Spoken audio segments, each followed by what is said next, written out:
So guys, video में आगे बढ़ने से पहले हमारे वीडियो को लाइक कर दीजिए। उसके बाद चैनल को सब्सक्राइब करके बेल नोटिफिकेशन को ऑल पे क्लिक करके ऑन कर लीजिए। तो चलिए वीडियो को शुरू करते हैं। हेलो दोस्तों, मैं मनीष सोनी एक बार पुनः आपके अपने प्यारे से यूट्यूब चैनल MKS क्लासेस में सभी का स्वागत है। आज यह वीडियो 9वीं कक्षा के लिए गणित का होगा। अभी तक हम 9वीं कक्षा के गणित में 2 वीडियो बना चुके हैं, जिसमें से पहला हमने आपके सिलेबस के बारे में बताया और दूसरा हमने आपको बीजगणित के कुछ हमने बेसिक आपको बताया। और आज हम आपके सिलेबस में चल रहे हैं और स्टार्ट करेंगे बहुपद। और बहुपद जैसे ही ख़त्म होगा हम आपको तुरंत पढ़ाएंगे क्या, पहला चैप्टर संख्या पद्धति नंबर सिस्टम। चलिए चलते हैं। सबसे पहला चीज़ बहुपद क्या होता है। बहुपद का मतलब ये हो गया कि कोई बीजीय व्यंजक या तो बहुपद होगा अथवा बहुपद नहीं होगा। तो हमारा जो अध्याय 2 होगा वो बहुपद के बारे में है। तो हम चलिए जान जाते हैं कि कोई बीजीय व्यंजक बहुपद होगा तो कब होगा और क्यों होगा। आइए चलते हैं। सबसे पहला चीज़, हम आपके सामने कुछ बीजीय व्यंजक लिख दे रहे हैं। जैसे लिख दे रहे हैं 3x² + 2x + 3। दूसरा बीजीय व्यंजक लिख रहे हैं आपके सामने x² + √5x + 2। और लिख दे रहे हैं 3x³ + 2√x² +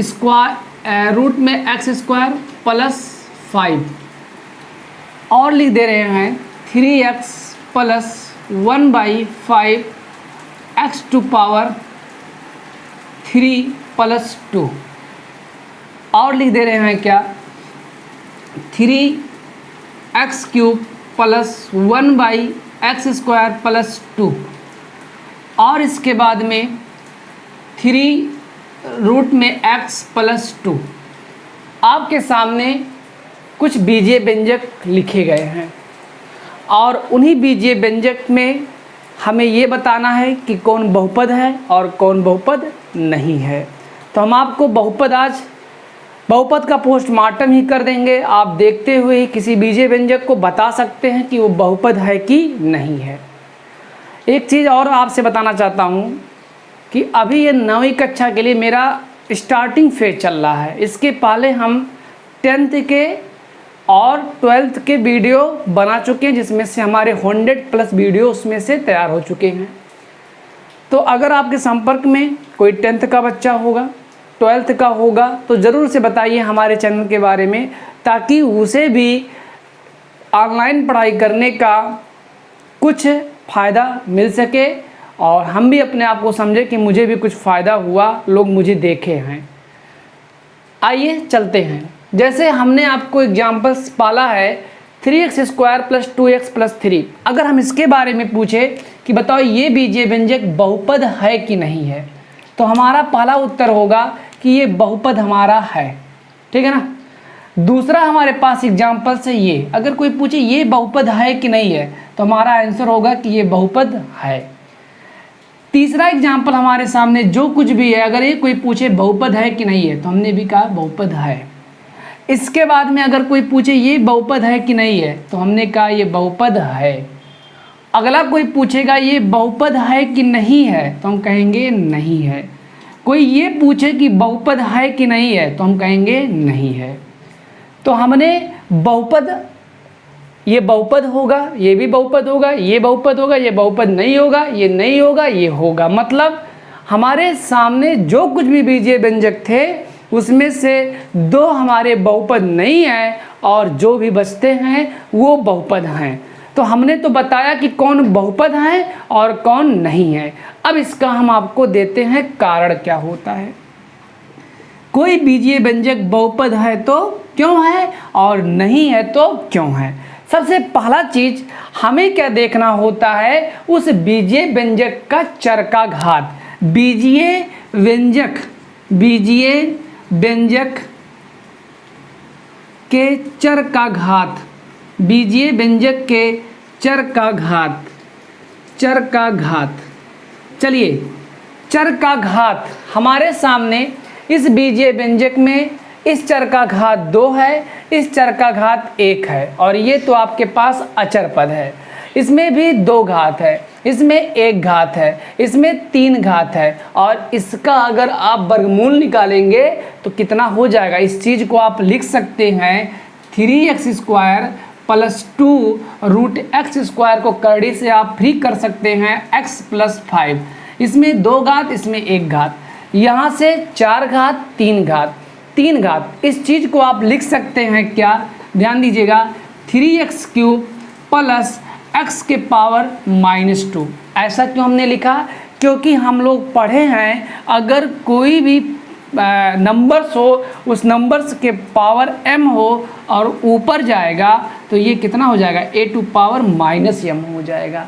मतलब अगर ऐसा है तो ऐसा लिख सकते हैं, अगर ऐसा है तो ऐसा लिख सकते हैं। मतलब अगर कहीं लिखा है x⁻−3 तो इसको लिख सकते हैं 1/x⁻3। अगर कहीं ऐसा होगा तो इसको हम ऐसा लिख सकते हैं। तो चलिए, अगर ये चीज़ समझ में आपको आ गया तो इस चीज़ को हम लोग x⁻−2 लिखेंगे और +2 ऐसे उतार दे रहे हैं, और इस चीज़ को लिख सकते हैं हम लोग क्या, 3। दूसरा चीज़ अगर आपको नहीं पता है तो मैं बता दे रहा हूँ कि रूट कभी भी हटता है, रूट हटेगा तो उसके ऊपर पावर हाफ आएगा। अगर कोई संख्या रूट में है और अगर आप रूट हटाएंगे तो उस चीज़ को आप लिख सकते हैं x⁻½ लिख सकते हैं। चलिए एक एग्जांपल आपको देते हैं। सबको पता है कि 4 का वर्गमूल कितना होता है, 2 होता है। अब 4 का वर्गमूल 2 होता है तो काहे होता है, चलिए इसका भी लॉजिक देख लेते हैं।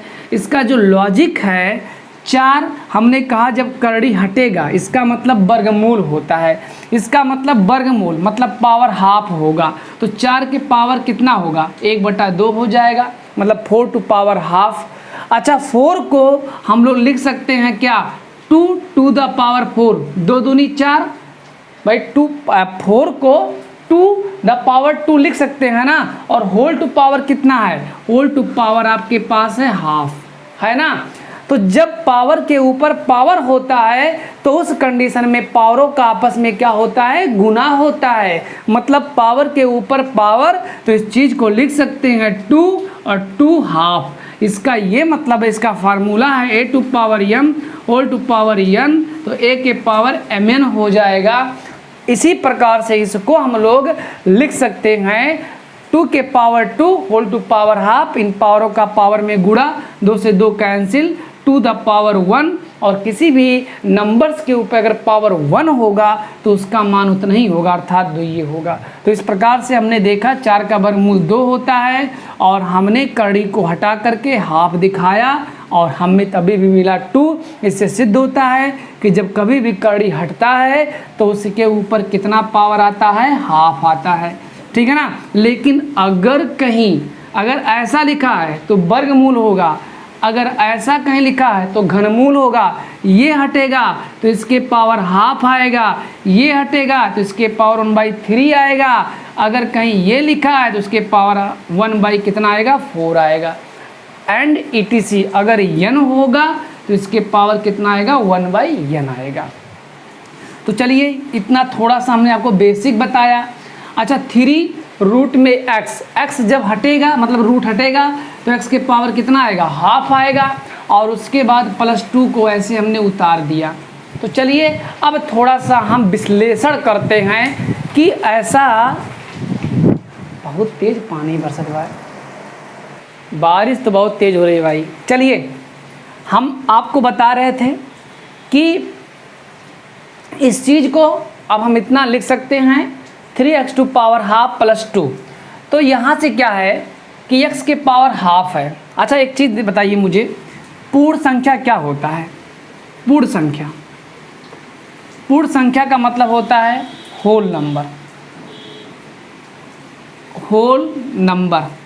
अच्छा, पूरा आप प्राकृतिक संख्या जानते हैं, प्राकृतिक संख्या किसे कहते हैं, गिनने में या गिनती में प्रयोग की जाने वाली संख्याएं प्राकृत संख्याएं कहलाती हैं। जैसे 1 2 3 4 ...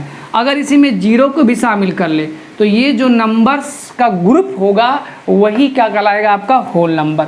तो बस हमारे कहने का मतलब क्या है, अगर बीजीय व्यंजक के चर का घात एक पूर्ण संख्या है, तो वह बीजीय व्यंजक हमारा क्या होगा भैया, बहुपद होगा।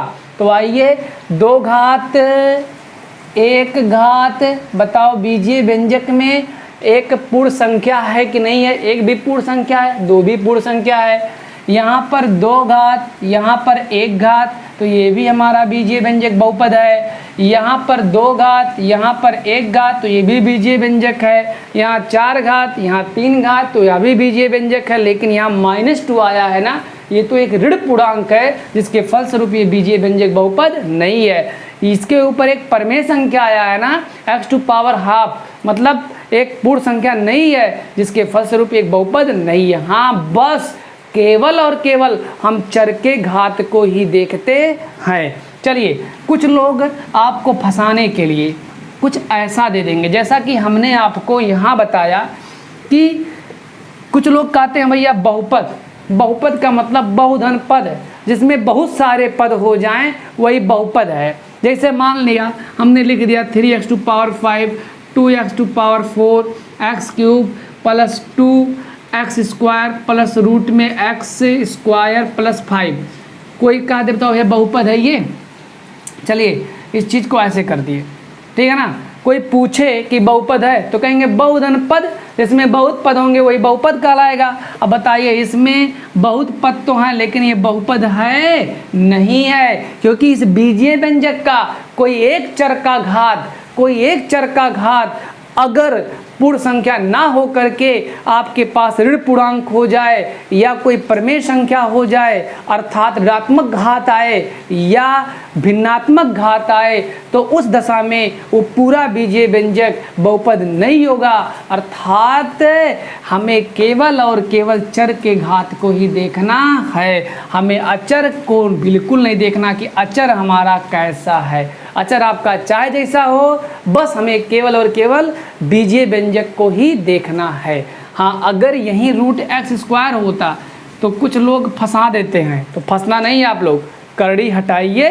तो उस कंडीशन में आप इसे यक्स केवल लिखेंगे, और जब यक्स लिखेंगे तो ये सब आपके पास एक पूर्ण संख्या होगा। उस दशा में ये हमारा बीजीय व्यंजक एक क्या होगा, बहुपद ही होगा। हाँ, कहीं कहीं क्या होता है भैया, जैसे हम आपको बताए हैं कि x के पावर मतलब चर का पावर ऋणात्मक नहीं होना चाहिए। जैसे मान लेते हैं 3x³ आ जाए, 2x² आ जाए प्लस 1/x के पावर। चलिए यहाँ मान लेते हैं 4 घात 3 घात और यहाँ मान लेते हैं 2 घात। अब कहेंगे यार x के पावर निगेटिव है तो ये बहुपद नहीं होगा। नहीं, इसको थोड़ा सॉल्व कर लीजिएगा, मतलब एक लीनियर में कर लीजिएगा, एक रेखा में कर लीजिए, भिन्नात्मक हटा दीजिए। 2x³ प्लस x² प्लस 5, तो ये आपका एक क्या हो जाएगा भैया, बहुपद हो जाएगा। तो बहुपद समझ में आ गया ना। बस आपको इतना ही जानना है कि कोई बीजीय व्यंजक बहुपद तब होगा जब उस चर का घात एक पूर्ण संख्या हो। और आप दूसरे भाषा में कह सकते हैं कि अगर चर का घात नॉन निगेटिव और फ्रैक्शन के रूप में नहीं होगा तो उस दशा में बीजीय व्यंजक बहुपद होगा, अदरवाइज आपका बहुपद नहीं होगा। इतना समझ में आ गया ना। चलिए अगला समझते हैं बहुपद का मानक रूप। बहुपद का मानक रूप, स्टैंडर्ड फॉर्म पॉलिनोमिकल, ठीक है ना, स्टैंडर्ड फॉर्म ऑफ ए पॉलिनोमिकल। अब ध्यान दीजिएगा, कोई बहुपद मानक रूप में कब होगा। जैसे आप लोग स्कूल में पढ़ाई करते हैं, प्रार्थना स्थल पर खड़े होते हैं, तो एक स्कूल का सिस्टम होता है, चाहे जहां आप पढ़ाई करिए, कहते हैं सबसे छोटा कद वाला सबसे आगे और सबसे बड़ा कद वाला सबसे पीछे। या दूसरे भाषा में हम कह दें कि बड़ा कद वाला सबसे आगे और पीछे कद वाला सबसे पीछे। तो ऐसे क्या होगा, तो पीछे दिखाई नहीं देता, इसलिए हम क्या करते हैं, छोटे वाले को आगे करते हैं। कद छोटा मतलब क्या होता है कि पहले ये वाला खड़ा होगा, फिर ये वाला खड़ा होगा, फिर ये वाला खड़ा होगा, फिर ये वाला खड़ा होगा, फिर ये वाला खड़ा होगा, फिर ये वाला खड़ा होगा। फिर इसके बाद में ये वाला खड़ा होगा, फिर ये वाला खड़ा होगा। मतलब ये क्या है भैया, बढ़ते क्रम है। ये क्या है, बढ़ते क्रम। तो क्या है कि अगर हमारा बहुपद, किसी एक बहुपद के जो चर हैं, अगर उसे एक निश्चित क्रम में रखा गया है तो वो हमारा क्या कहलाता है भैया, बहुपद का मानक रूप कहलाता है।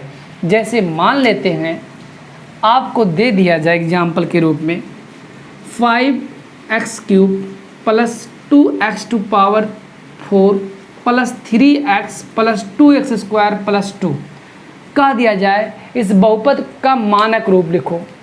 बहुपद का क्या लिखना है, बहुपद का मानक रूप। तो बहुपद का मानक रूप कब होगा भैया, हमने बताया कि चर के घातों को एक निश्चित क्रम में कर दीजिए, इसको व्यवस्थित कर दीजिए। यहाँ देखिए 3 घात, यहाँ 4 घात, यहाँ 1 घात, यहाँ 2 घात।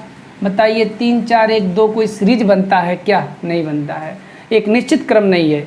हाँ, अब इसका तब होगा जब हम 4 को पहला नंबर पर लिखें, 3 को दूसरे नंबर पर लिखें और दूसरे वाले को तीसरे नंबर पर लिखें और एक वाले को मतलब उसके बाद लिखें और लास्ट में अगर कांस्टेंट है तो उसको लिखें, तो वही हमारा बहुपद का एक क्या हो जाता है भैया, मानक रूप हो जाता है। मतलब इस चीज़ को हम लोग लिखेंगे कुछ ऐसे 2x⁴ 5x³ 2x², 3x plus 2 power 4 power 3 power 2 power 1 power 0। किसी भी संख्या के ऊपर जब 0 पावर तो उसका मान कितना होता है, 1, और 2 में गुणा करेंगे 1 का तो तब वो 2 ये होगा। तो देखिए एक निश्चित क्रम में है कि नहीं है ना, निश्चित क्रम में। इसके बाद आइएगा, इसको हम दूसरे रूप में भी लिख सकते हैं, या कांस्टेंट को लिख दीजिए पहले, ठीक है ना। अब की बार ये तो आपका कौन सा क्रम हो गया भैया, घटता हुआ क्रम, और इस बार हम लोग क्या करेंगे, बढ़ते हुए क्रम में रखेंगे। तो चलिए अब चलते हैं, इस चीज़ को हम लोग लिख सकते हैं कैसे, दूसरे रूप से 2 प्लस 2x² प्लस 1 मिनट, एको घात नहीं, अचर पद हो गया, 1 घात, फिर 2 घात, फिर 3 घात, और फिर ये कितना घात हो गया, 4 घात हो गया। तो यहाँ से एको घात नहीं, 1 घात, 2 घात, 3 घात, 4 घात। तो ये कौन सा क्रम है भैया, बढ़ते हुए क्रम। बढ़ते माने आरोही क्रम में लिखा गया है, और ये क्या लिखा है, आरोही क्रम, घटते हुए क्रम। तो आप केवल और केवल इतना जानिएगा कि कोई बहुपद का मानक रूप लिखने के लिए कह दिया जाए तो आप घातों को एक निश्चित क्रम में लिख दीजिए। निश्चित क्रम का मतलब या तो घटते या तो बढ़ते। दूसरे भाषा में कहें अगर तो या तो आप अवरोही क्रम में रख दीजिए, या तो आपको लोग क्या करिए, उसे आरोही या अवरोही क्रम में। बात समझ में आ रहा ना। तो ये किस क्रम में रखा गया, आपको अवरोही क्रम में रखा गया है। क्यों, क्योंकि घटता हुआ क्रम है और ये बढ़ता हुआ क्रम है। तो ये कौन सा क्रम होगा भैया, आरोही, ठीक है ना। तो चलिए आपको बहुपद का मानक रूप भी समझ में आ गया। मतलब बहुपद का मानक रूप तब माना जाएगा जब हम उस चर के घातों को सही रूप से व्यवस्थित करें। सही रूप से व्यवस्थित करने का मतलब ये है कि या तो उसे आरोही क्रम में रख दें अथवा अवरोही क्रम में रख दें, तो वही बहुपद का क्या कहलाएगा भैया, मानक रूप कहलाता है। तो चलिए इसके बाद आते हैं, दूसरा चीज़ हम आपको बता देते हैं, एक पदी बहुपद, द्विपदी बहुपद और त्रिपदी बहुपद। एक पदी बहुपद और दूसरा है द्विपदी बहुपद, और तीसरा आपके पास है त्रिपदी बहुपद, और एक लास्ट में आपको बताएंगे शून्य बहुपद, ठीक है ना। तो चलिए एक पदी का मतलब क्या हो गया, द्विपदी का मतलब क्या है, त्रिपदी, शून्य बहुपद। सबसे पहला चीज, एक पदी बहुपद तब होगा जब उसमें केवल और केवल कितने पद हों, एक पद हों। द्विपदी कब होगा, जब उसमें 2 पद हों। और त्रिपदी का मतलब क्या हो गया, जब उसमें 3 पद हों। और शून्य का मतलब जब उसके सभी गुणांक शून्य हो तो उस दशा में वो क्या कहलाएगा, शून्य। अब कहेंगे सर जी जो त्रि के बाद होगा तो समझ जाएंगे चतुर्थपदी, ठीक है ना। तो आइए चलते हैं। हालांकि आपकी किताब में केवल त्रिपदी तक ही है, इसलिए त्रिपदी तक ही बताया जाएगा। चलिए, एक पदी का मतलब जैसे 3x 2x 5x, ठीक है ना, इस सब में कितने पद हैं भैया, एक पदी हैं। और अगर एग्जाम्पल देखें तो x² प्लस 5x², मतलब केवल और केवल पार्टिकुलर कितने पद हों, एक पद, तो एक पदी बहुपद कहलाता है। अच्छा, अगर हम और एग्जाम्पल थोड़ा सा आपको हम समझा दें, थोड़ा सा इससे हट करके, कोई पूछे कि बताओ भैया इसमें कै पद होंगे, कितने पद होंगे इसमें, बताओ, तुम बताओ कितने पद होंगे, एक पद। हाँ, इसमें भी एक पद होंगे, क्योंकि ये दोनों सजातीय हैं। 3x और 5x कितने हो जाएंगे, 8x। तो इस प्रकार से ये केवल और केवल एक पदी है। लेकिन अगर कोई थोड़ा सा जानकार होगा तो कहेंगे सर जी ये तो द्विपदी है। नहीं, ये एक पदी है, क्योंकि ये दोनों होमोजीनियस हैं, सजातीय हैं। तो इन दोनों को ऐड करके हम लोग कितना पा लेंगे, 8x, और हल करने पर हमने देख लिया कि इसमें कुल कितने पद हैं भैया, एक पद हैं, तो ये एक पदी होगा। इसके बाद बात करें अगर द्विपदी के बारे में, तो example 2x plus 3 5x plus 2, मतलब हल करने के बाद जितने पद बचे, अगर द्विये पद आ रहे हैं तो किसके एग्जाम्पल्स होंगे, दो पदी होंगे। 2x² प्लस 3x, ठीक है ना। और थोड़ा सा अपवाद के रूप में चलें तो 5x² प्लस 2x² प्लस 2, बताओ इसमें कितने पदी हैं, इसमें भी कई पदी हैं, दो पदी हैं, क्योंकि ये दोनों बिरादरी हैं। 5 2 कितना हो जाएगा, 7x² और प्लस 2, तो ये हमारा द्विपदी होगा। अब अगर हम बात करें त्रिपदी के बारे में तो ये हो जाएगा x³ प्लस 2x² प्लस 5, ये हमारे पास त्रिपदी है। या x² प्लस 5x प्लस 6, ये भी हमारा त्रिपदी है, ठीक है ना। अब शून्य के बारे में बात करें तो आप लिखते जाइए, जितना लिख पाइए उतना कम है, ठीक है ना। सबके गुणांक कितने हैं, शून्य है, तो दशा में ये कै पदी होंगे, शून्य बहुपद होगा, ठीक है ना। तो इस प्रकार से हमने आपको जितना भी हमें बेसिक था हमने आपको बता दिया। अब जो मेरा अगला वीडियो होगा वो आपका प्रश्नावली होगा, ठीक है। तब तक के लिए सभी दोस्तों से नमस्कार।